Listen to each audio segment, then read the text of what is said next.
बिस्मिल्लाहिर्रहमानिर्रहीम। इस लेक्चर में हम स्टार्ट करेंगे chapter number 2 of NMD CAT course, that is transition elements. तो सबसे पहले डिफ़ाइन करते हैं ट्रांजिशन एलिमेंट्स को। So transition elements are defined as those elements which have partially filled d और f orbitals in their atomic और any ionic oxidation state. यानी वो एलिमेंट्स जिनके अंदर d ऑर्बिटल्स या f ऑर्बिटल्स किसी भी नॉर्मल ऑक्सीडेशन स्टेट यानी एटॉमिक स्टेट या किसी भी आयन की फॉर्म में उनकी d या f ऑर्बिटल क्या हैं, पार्शली फिल्ड हैं। For example I take example of iron. So iron की कॉन्फ़िगरेशन है 4s2 3d6। Now d full होता है 10 इलेक्ट्रॉन्स पे, तो इस कन्फिग्रेशन में आयरन का d ऑर्बिटल क्या है, पार्शली फिल्ड है। So iron is a transition element. इसी तरह मैं बात करता हूँ आयरन 2+ की। तो आयरन 2+ की कन्फिग्रेशन है 4s0 3d6। तो आयरन 2+ में भी हमारे पास d ऑर्बिटल पार्शली फिल्ड है। सो वो एलिमेंट्स जिनकी d या f ऑर्बिटल्स किसी एटॉमिक स्टेट या आयनिक स्टेट में पार्शली फिल्ड हों, उनको हम कहते हैं ट्रांजिशन एलिमेंट्स।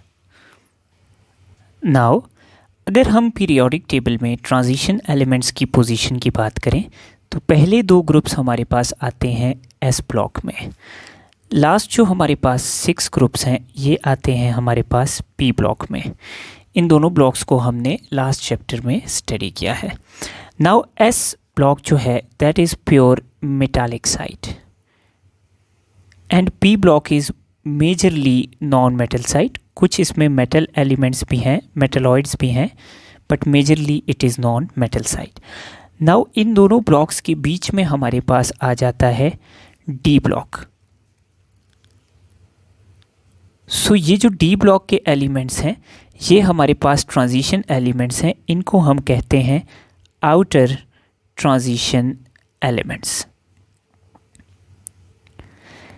इसी तरह हमारे पास एफ ब्लॉक के एलिमेंट्स हैं जो डी ब्लॉक में लेंथनम के बाद स्टार्ट होते हैं सीरियम से एटॉमिक नंबर 58 और जाते हैं ल्यूटेटियम तक जिसका एटॉमिक नंबर है 71।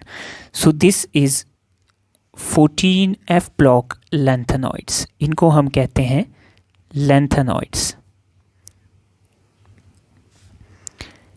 इसी तरह हमारे पास एक्टिनम के बाद 14 मज़ीद एलिमेंट्स आते हैं जो स्टार्ट होते हैं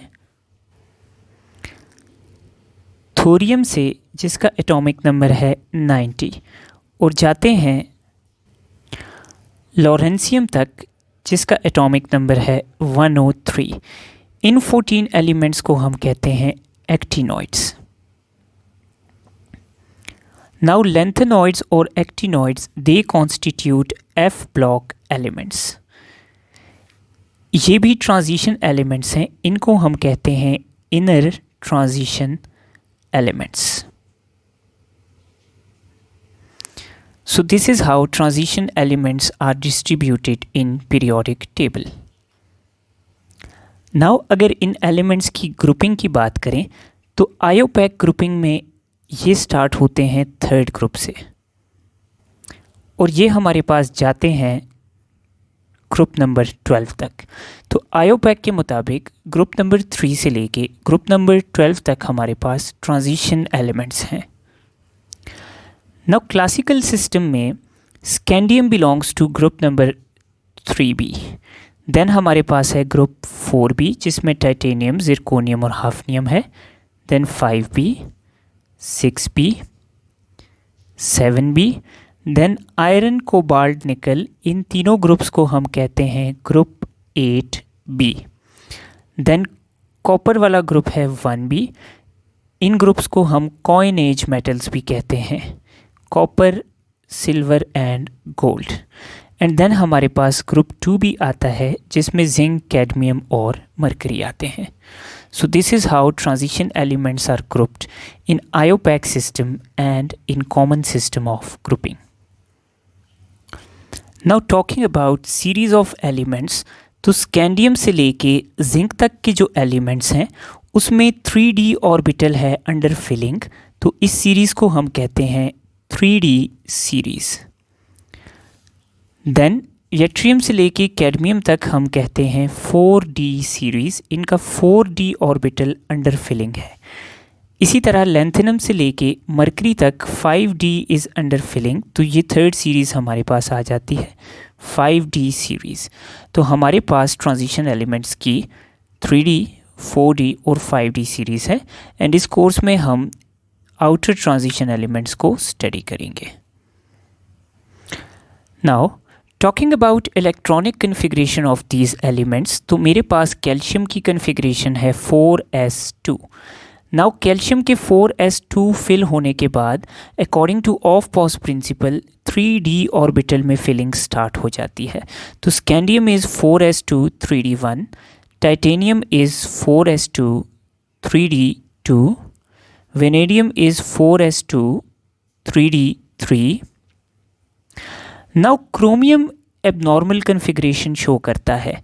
the configuration of chromium must be 4s2 3d4, लेकिन वी नो कि जब कोई भी ऑर्बिटल हाफ फिल हो तो वो स्टेबल होता है।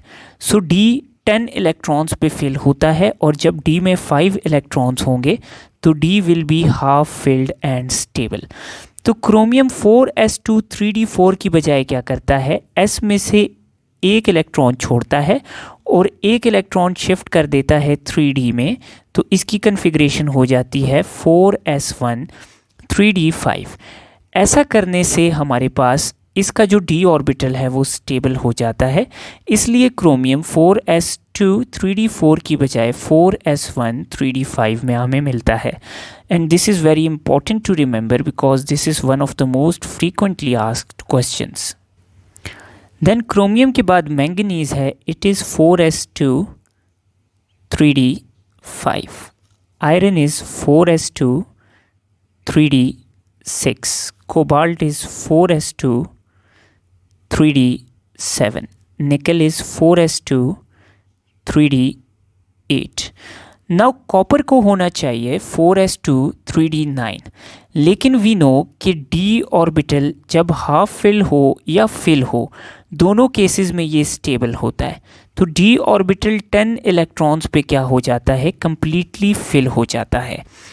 तो कंप्लीटली फिल्ड शेल की स्टेबिलिटी की वजह से कॉपर क्या करता है, अपने 4s के एक इलेक्ट्रॉन को छोड़ देता है और दूसरे को शिफ्ट कर देता है 3d में, जिसकी वजह से इसकी कन्फिग्रेशन 4s2 3d9 की बजाय 4s1 3d10 बन जाती है।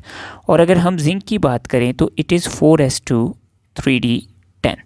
तो यहाँ पे हमारे पास d ऑर्बिटल की फिलिंग कंप्लीट हो जाती है और ट्रांजिशन एलिमेंट्स की सीरीज़ ख़त्म हो जाती है। Now talking about a very important aspect, तो क्रोमियम और कॉपर जो हैं ये हमारे पास एबनॉर्मल कन्फिग्रेशन शो करते हैं। So they are one of the favouritely asked questions in your NMD CAT exam. Now if we talk about group 3b जिसमें scandium, yttrium और लेंथेनम आ रहे हैं, they have configuration 4s2 3d1, लेकिन ये elements commonly exist करते हैं in the form of 3+ ion. So 3+ ion की कन्फिग्रेशन में इनकी इलेक्ट्रॉनिक कन्फिग्रेशन होगी 4s0 3d0। तो ये कॉमनली एग्जिस्ट करते हैं +3 स्टेट में, और इस स्टेट में इनका d ऑर्बिटल क्या होता है, एम्प्टी होता है। इसी तरह अगर हम ग्रुप नंबर 2b की बात करें जिसमें जिंक, कैडमियम और मरकरी आते हैं, सो ये they usually exist in +2 form. तो जिंक की कन्फिग्रेशन है 4s2 3d10। तो +2 की फॉर्म में हमारे पास जिंक की कन्फिग्रेशन होगी 4s0 3d10। तो नाउ ग्रुप 3b के एलिमेंट्स और ग्रुप 2b के एलिमेंट्स, नाउ ग्रुप 3b के एलिमेंट्स में यूजुअली आयनिक फॉर्म में d ऑर्बिटल एम्प्टी है, और ग्रुप जो हमारे पास 2b है इसमें आयनिक फॉर्म में भी और एटॉमिक फॉर्म में भी जो 3D ऑर्बिटल है it is completely field.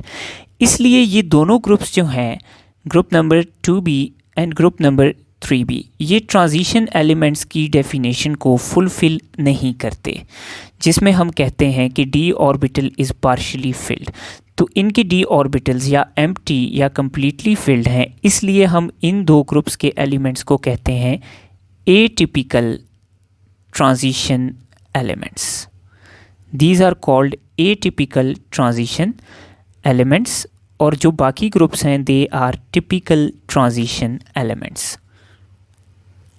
Now here I would like to add a very important point. The point is कि हमारे पास say for example we have 4 shells in an atom.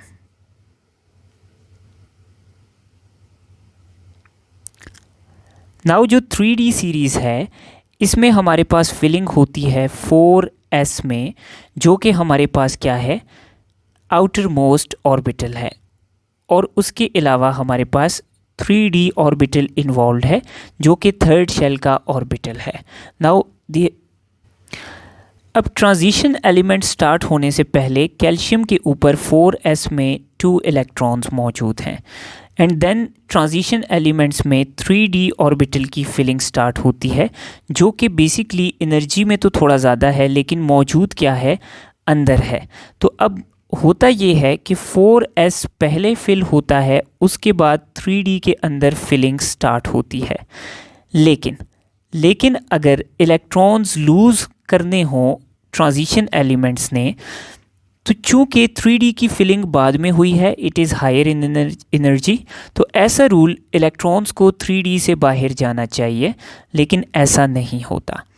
तो होता यूँ है कि इलेक्ट्रॉन्स पहले 4s में आते हैं देन 3D में आते हैं, लेकिन जाते हुए इलेक्ट्रॉन्स पहले 4s से बाहर जाते हैं एंड देन 3D से बाहर जाते हैं। उसकी वजह यह है कि जो 4s ऑर्बिटल है वो हमारे पास वैलेंस शेल है, क्योंकि वो हमारे पास बाहर लाए करता है, तो लूज़ होते हुए इसके इलेक्ट्रॉन्स पहले बाहर जाएंगे एटम के अंदर से और फिर 3D के इलेक्ट्रॉन्स लूज़ होंगे। लेकिन फिलिंग के टाइम 4s पहले फिल होगा और 3D बाद में फिल होगा according to aufbau principle. Now first of all, looking at the properties of transition elements, so they are true metals having strong role in industry. Metallic character में ये true metals की तरह behave करते हैं and they have a strong role in industry. They are very useful industrially metals. Industrially ये बड़े useful metals हैं। For example if you take example of iron, it is very useful metal, then tungsten, copper, all of these are very important materials industrially. Secondly, ये metal सारे hard भी हैं और strong भी हैं, इनकी बॉन्डिंग स्ट्रॉन्ग है, जिसकी वजह से इनके मेल्टिंग पॉइंट्स और बॉइलिंग पॉइंट्स काफ़ी ज़्यादा हैं। देन फर्दर मोर, ये मटेरियल्स हमारे पास हीट और इलेक्ट्रिसिटी के बहुत अच्छे कंडक्टर्स भी हैं due to presence of many unpaired d electrons. Apart from that, these metals also take part in alloy formation.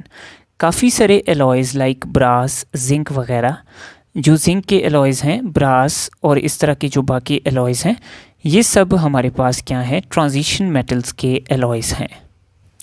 Apart from that, इनकी एक बहुत इंपॉर्टेंट कैरेक्टरिस्टिक है कि they show variable oxidation states. इनकी वेरिएबल ऑक्सीडेशन स्टेट्स शो करने की property की वजह से they have the ability to bind with different types of substances, जिसकी वजह से ये बहुत अच्छे कैटलिस्ट्स भी हमारे पास होते हैं।